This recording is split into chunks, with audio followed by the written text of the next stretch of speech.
So, very good afternoon to you.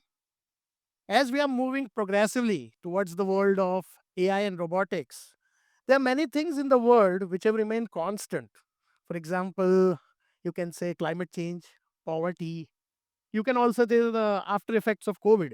And there are many things in the world which have like stayed pioneer, on the top. For example, India being the largest producer of milk, India being the largest democracy, you can say Apple being the largest smartphone manufacturer and seller in the world, and Microsoft being the largest smartphone leader along with the personal computing.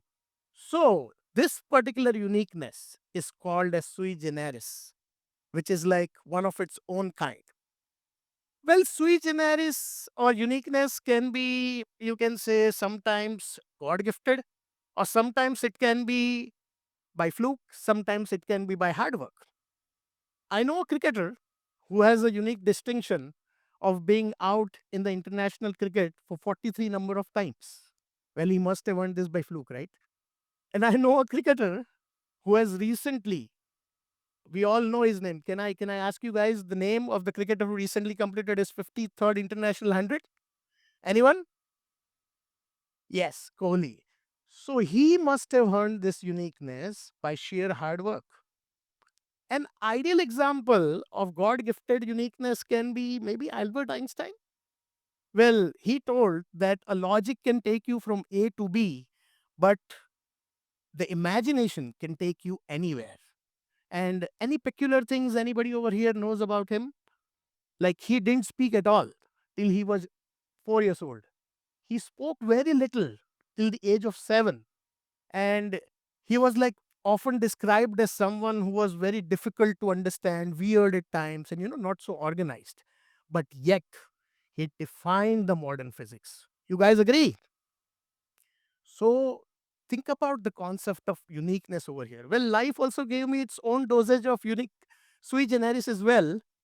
After topping my acads and topping my extracurricular activities, winning my various medals and all, I went to US to do my masters in computer science, worked for Fortune 500 companies like Microsoft, Real Networks, Bank of America. I came back to India to join my family business, and probably it's about more than 2 decades. And currently, I'm having projects in western suburbs as well as in smart city, semiconductor smart city in Gujarat. Well, this journey from Chicago to Churchgate has been a roller coaster ride. It was not easy from both the worlds, but it is unique. It is of its own kind, but most importantly, it was very happy and successful one for me myself as well as my family. While I was coming back, a lot of people were telling me that, dude, you are full time in Microsoft, you're going back, your green card is in process. What are you doing? I said, I cannot live without family food and festivals. I'm like a cat. You can throw me anywhere and I can maintain my balance. Well, this remind me of one interesting example. I'm a passionate poet as well. I do write poetries. So one time I was single, and at that time I was living alone in US, and I wrote a romantic poetry.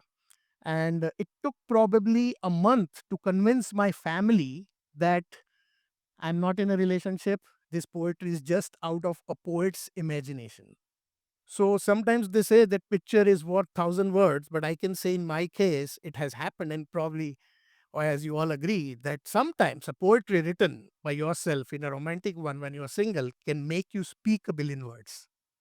So in my career, I also came across people who are typical 9 to 5, like Outlook calendar, one meeting after the other meeting, one meeting after the other meeting, to a major shift, like people who tell you that, oh, sir, I'm downstairs, I'm coming to meet you, I'm just climbing the stairs and I will be there within like 5 minutes, and they will show up after 40, 45 minutes. Please understand one thing.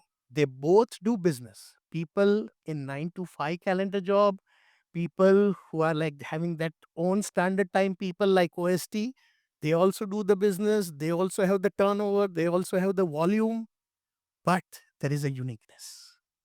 Understand this kind of uniqueness. If you are in some part of the world, you need to adapt to this technology. Adaptability is a very, very important virtue if you want to be successful in your life. Well, in terms of sui generis, what other things I can say? Probably an apple in a day keeps doctor away. Everybody knows, right? Why apple? Why not pineapple? Anybody? Why only apple? Pineapple is not necessary for body. Pineapple is. But why only apple?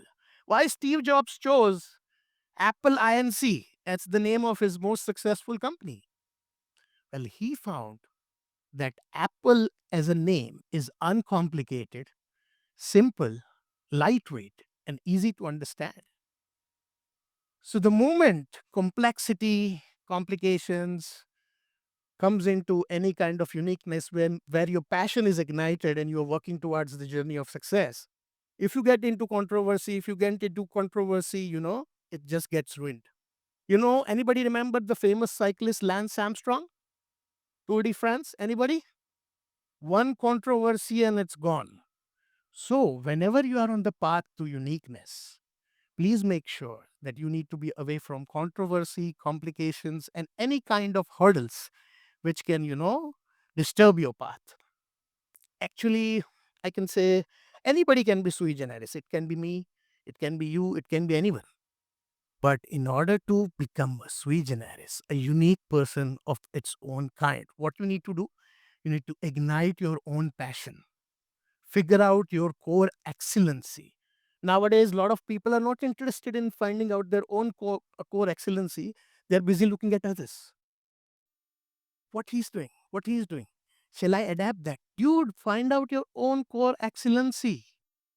Then only you can be the on the path of success. So, if you are able to ignite your passion and make your passion your profession, sky can be the limit for you. You would be able to have your handle your daily tasks very easily, and you should be on the road to success very, very easily.